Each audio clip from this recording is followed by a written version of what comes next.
We're going to talk about 10 things that I wish I would have learned at the age of 20. My loss, your gain. All right. My L's, your wins. All right. I think the best thing in life is to be able to learn from all of your mistakes. And the wisdom of all this is being able to learn from others. Okay. So if you're under 20 or if you're in your 30s, I'm sure you can be able to relate to some of these mistakes because most of us have at one point have done some of these things. And I'm definitely address the men per se because some of these things are just what I have related as a man independently being on my own since of the age of 18. And I've learned a lot. At the time of this video, I am currently 33. Can you believe it? No, I cannot. I can't believe it myself. I was just talking to a friend just the other day and I was telling him, man, I remember when me and you was cool and I was 23 years old and I'm 33 now, 10 years later. We were just catching up on just the way our thought process was back then. And so I just wanted to motivate you especially, to remind you that life is a journey and it's all about making the progress of experiences that you can learn from. So we're going to get right into it, right? Get right into the 10 things that I wish I would have learned in my 20s and hopes that you can learn from this as well. Number one, my mom told me this straight up when I moved out at the age of 18, fresh out of high school. She told me, she said, DQ, whatever you do not mess your credit. And would you say that I did believe her? Did you say that I actually followed her advice? No, I did not. I didn't follow her advice at all. In fact, I messed up my credit straight after high school. I don't know how I managed to do that, but I did. And, I learned very quickly that it's much easier to mess up your credit real bad than it is to repair it, man. It takes a while to get your credit up and straight and things. Now, things are good now. Things are good, but much better now. But at 20s, man, I was suffering with the 500 credit real bad for a long time. And it's just for stupid things like not paying a credit card off on time, not paying a cell phone off, things going to lapse and things like that nature. When you lose a job, credit start calling you and then it just gets bad from there. And then you're just like, well, I don't have the money to pay it. I can't pay it. So, and then also I was told from mentorships and network marketing at the time, because I got into that industry right after high school. They was just saying things, crazy stuff like, when you got money, credit doesn't even matter. That's bad advice, Like, look, man, credit is your financial thermostat to show creditors that you are responsible with handling other people's money, okay?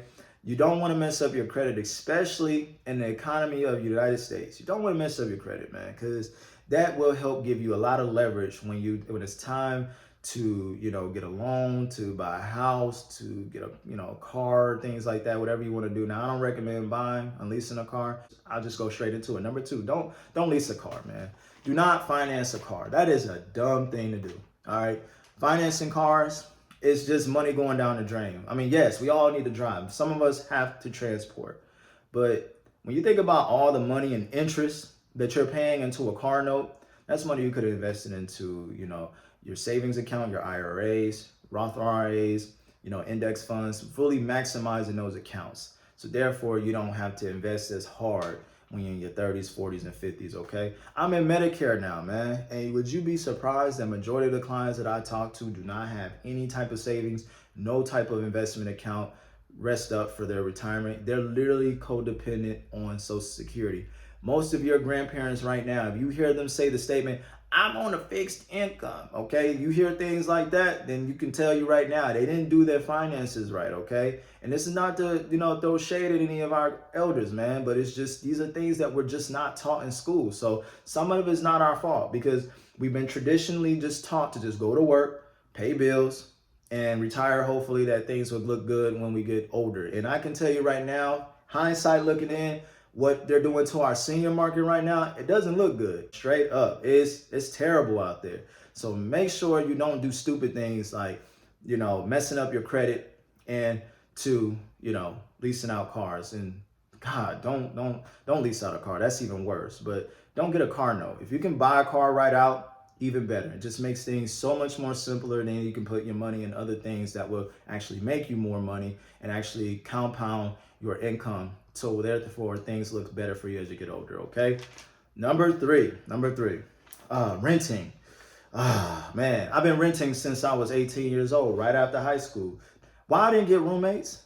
Why I didn't think to get roommates, okay? I had one roommate, all right? And it wasn't intentional. He just needed a place to stay because he was homeless, okay? And he needed to get his life together. And this was a brother that I was talking to, that I was going to church with at the time. He needed to get his life together, and I was just there to kind of help him out.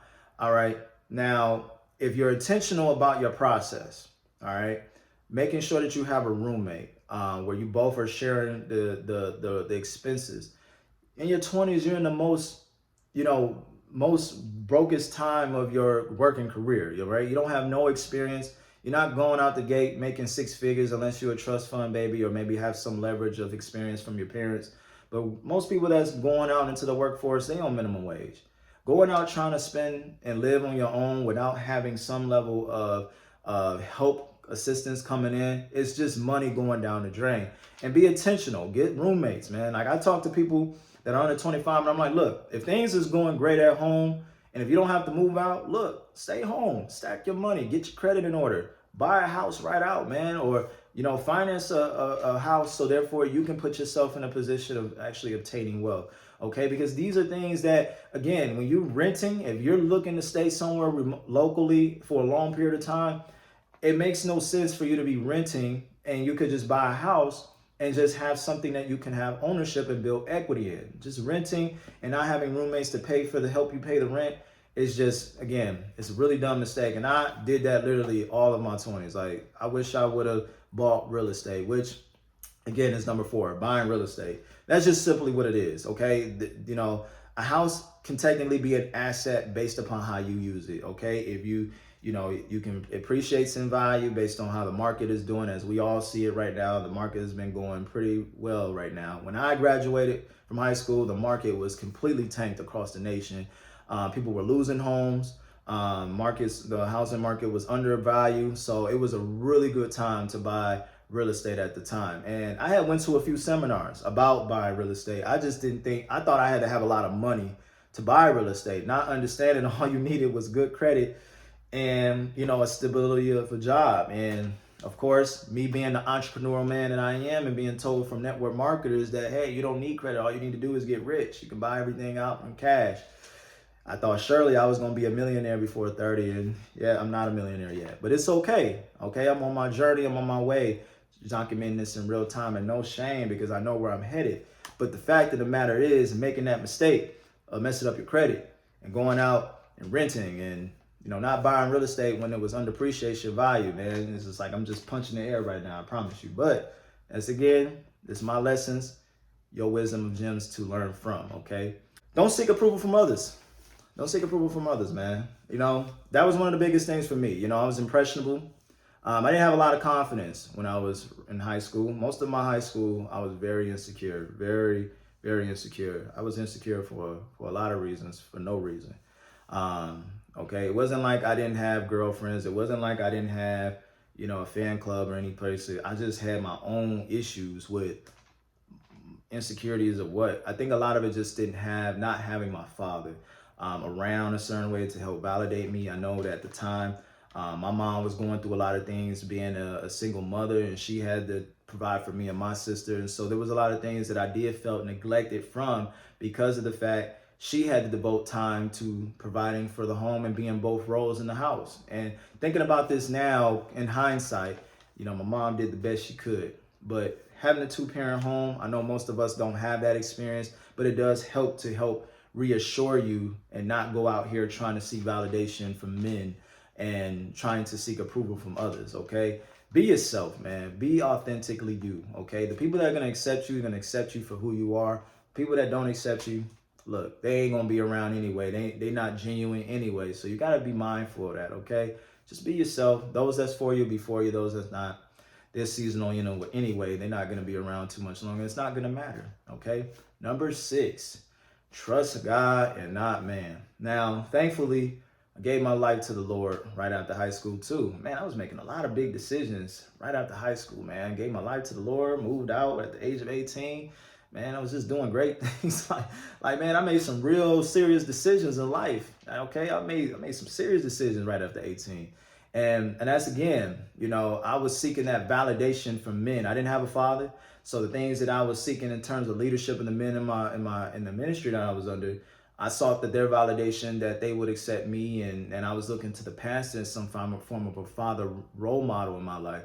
And that wasn't fair to him. Okay, he wasn't my father. He was my pastor. He was someone that was shepherding me to grow in the things of God. And I think the fact is, because I've seen such a level of leadership of man authority in some form of way, I didn't really fully understand that into some capacity, that he was also flawed too. And that's one thing, especially for anyone that's in church or involved in ministry. Like, look, man, people are not perfect, okay? The church is just a hospital for sinners, okay? We not perfect. We're gonna make mistakes. We're gonna do things, okay? In the good book, it says it, man. There's no one righteous. No one is good. Excuse me. No one is good. Not one. We're all wicked in some form or fashion. We all got a thorn in our flesh that is of this world, that is not of God, okay? But thankfully, we have someone that we can trust in a higher power. We can trust in God to help us, redeem us from those things that we are obviously struggling in. And I think that's very important. I think God allows the imperfections of people to be who they are, so we can trust more in him and not trust in the man itself, okay? And so just respect that, okay, we're all flawed. We all got issues. We all got struggles. All right. But you got to make sure that God is your source above all things. OK, don't trust in man, because man will fail you. They will do you, dirty, and make you just isolate from the church altogether, or just from people altogether. But don't be bitter, man, because you ain't perfect. You got issues too, man. Just understand. Don't take it personal. The Bible says that you know the tree by the fruit it bears. Understanding that people are just going to be who they are because of who they are under the temperament of their character. Okay, we're all in a growing phase to hopefully become better individuals. That should be your objective in life, right? That's the objective if you're watching this channel, to be the best version of yourself. So you got to understand that life is a daily journey of a progress. See, the Bible says that a righteous man will fall 7 times and rise again. So you got to understand that even though you make mistakes, even though you mess up, even if you fall short, if you was raised in the church or not raised in the church, understand God loves you, man. There's so many people in the book, even in that Bible, that were imperfect, that had issues, that had things going on that were not right. And you would be like, man, but God still showed favor. He still showed unfailing forgiveness and love towards people. Man, David is a great story of that. He was not a perfect man at all. But he was a man that was after God's own heart. He worshiped God. He understood, and he needed him more than anything because he knew he was imperfect. And that's the idea of acknowledgement and recognizing that you are not perfect, and you just can't take it personally with other people. If someone do you dirty, just understand, they missed the mark. They got an issue, but just make it your responsibility to not continue to become a victim of what they do. Because just know that if they did this to you, 9 times out of 10, they could have done this to somebody else, and probably they will. It's just that you're going to take the responsibility and power back to not become a victim, okay? These are real gems, man. Please like this video. This is some real gems that I'm giving you right now. Real life lessons. I had to go through some stuff to tell y'all what I'm talking about right now, okay? So let's get into number 7. I think I'm at number 7 now. I don't lost track at this point, but it's just good. Number 7, focus. Focus. You got to be focused, man. See, I'm an entrepreneur, okay? I've been selling all kind of stuff. I done jumped in all kind of different things. You name it, I done done it in some capacity, all right? I've had some wins and I've had some losses. A lot more losses than wins, but I think a lot of those losses was because of the fact I was not focused, all right? You got to be focused in life, okay? Now, it could be bittersweet in this situation because if you haven't never tried a lot of things, you may be so fixated on just doing one thing that you may come to a discovery that you may not like it, and you may just be fixated on just staying there and not be open to trying different things to see if there may be something else that you may like, okay? I think life, especially in your 20s, is about discovery. It's about knowing thyself and just discovering what things you don't like so you can narrow down on the things that you do like and be crafted and gifted in that. I think I've finally found it, guys. I found it. I'm now in insurance now, okay? All the things that I've done throughout my career doing different things in sales and direct sales and network marketing and, being a consultant and just different things like that in different industries, I've now been able to narrow down my gifts and talents to be able to assist in the things that I'm doing professionally now. And that's how it should be even in your profession, okay? Your job each job that you're in should be an opportunity as a stepping stone to help craft you into your dream and what you're going to be doing for, until you retire, okay? Now, we'll be talking about that more in another video, but getting back into the 10 things that I wish I would have learned in my 20s, now I'm learning in 30s. We're gonna get to number 8. Number 8. This is for the men. This is for the men. The men that aspire to be a family man. Okay, I'm a family man, all right? I don't know. I just believe that, I just always wanted to have a family, a big family. I just always desired to love a woman for the rest of my life and have beautiful kids all over. And that's always kind of something I wanted. But hindsight, looking at things, I wish I would have took more time to wait to marry. And it's no disrespect to my wife that I have married currently, but just understanding thyself, okay? This is just honesty. I wish I would have took more time to be more financially stable in a sense, be more so secure in myself in a lot of ways, because you can understand how much frustration that can bring to the process of you being married with a woman, especially you're trying to lead her, protect her, and actually provide. If you're not in your full stature of who you are as a man, you can really frustrate a lot of the process as being a headship of your home. And a lot of the things that I've learned just being married has given me a realization that, man, I really did this all prematurely.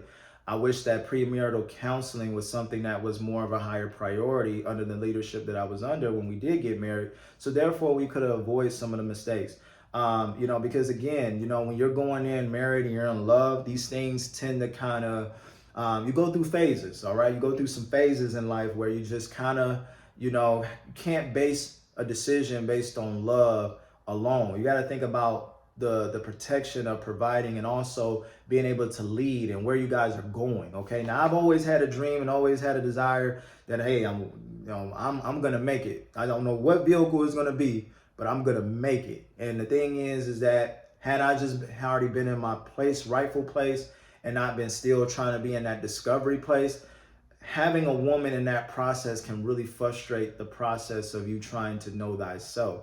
And so, now that I'm already in it, I'm in it. But, just hindsight, if I can encourage this into my sons that are even watching this, look, man, don't get married until, you know thyself, okay? You know God, what you want to be, what you're supposed to be doing. And because again, relationships can complicate a lot of different things in your process, okay? And that even goes for my daughter as well. I'm not, and I'll talk about that in a different video, but just make sure for the men especially. All right, know thyself. Number 9, be yourself, man. Look, what people think of you is none of your business. It's none of your business. What people think of you is none of your business. Don't be so worried about what people think of you. Don't be trying to seek so much approval from others. And I know I kind of tapped into that in my earlier statements of learning, but be yourself, man. You got to make sure that what people think of you is none of your business, okay? People are going to say things, they're going to criticize, and a lot of times what you'll find is that it's just as easy as it is for people to like you. It's just as easy for people to dislike you and forget all the great things that you've done. What people think of you and how they say or what they have an impression about you, that's their impression based upon whatever experience or trauma or whatever it is, the perception they have. You can't worry yourself too much about what people think of you, because what's most importantly is number 10, which is the most important thing, is believing in yourself. You got to have so much tenacity and confidence in your ability to understand that God has made you wonderfully and made and unique in his image, okay? You are here for a purpose, for a greater purpose that is assigned for you and you specifically, okay? There's going to be people that are going to project their insecurities and fears and what they think you should do for yourself and your life. But as long as you take inventory and trust in God in the process and not in what man says, but what God has revealed to you, do what you're called to do. Be focused on that and be the best version of yourself, man, because by you being who you're supposed to be, you're going to impact so many different people in the lives that need you in the process of you being in your purpose, okay? We're all divinely connected to do something that is beyond ourselves. And if we can focus on objectively being who we're supposed to be and believing ourselves in the process, not worrying about the failures, not worrying about naysayers or what people got to say, and make sure that God is in the center of it all, you can't fail. With man, it may be impossible, but with God, all things are possible. So make sure that you take an account for this, man.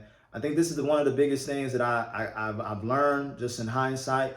And I think now being 30 now, currently 33, I can't believe it. I cannot believe I'm 33 now. you know, I've learned so much and I'm still embracing the journey. There's so much more that I can learn, but I'm excited for the man that I'm become. I'm excited for this journey. I'm excited for the men that I'm going to be impacting continually doing these videos. So I didn't want to make this video drawn out, but man, look, man, I'm spending jewels, okay? I know that this is going to change somebody's life. Someone's going to be impacted and take this information and say, yeah, I did some of this and plus more, okay? But I just wanted to go off the rip of some of the things that I've learned in over the last 10 years. I mean, my last 13 years of really technically being a real adult, I guess. And, you know, really just taking the time to just kind of let you guys know, like, look, it's all about journey. It's all about life lessons and the adventure of discovery. All right. And I'm so thankful what I'm doing right now in my career because, guys, I'm talking to people 70, 80 plus, you know, years, already been live doing exactly what I'm doing and learned it all. And they're telling me things. Okay. So I'm getting the leverage off their experience in hopes that I don't repeat some of their mistakes. So this is just my journey in hopes to inspire you. And I'm just going to keep sharing the vision and information that I believe will help the many men that are going to be watching these videos. So please, if you like this content, make sure to subscribe. Tell me in the comments below on some of the things that you wish you would have done differently now that you're 30. What are some things that you're inspiring to do now if you're 20 already? What are some things that you can make adjustments now? Let's chat about it. Let's talk about it in the comments below. And thank you again for taking this time to watch with me throughout this whole rant, this video. Again, my name is Aquarius Beverly. It was truly a pleasure to impact you today. And again, make sure to check out my other videos where I share content to help you be the best version of yourself. And again, I'll see you very soon in the next video. Peace.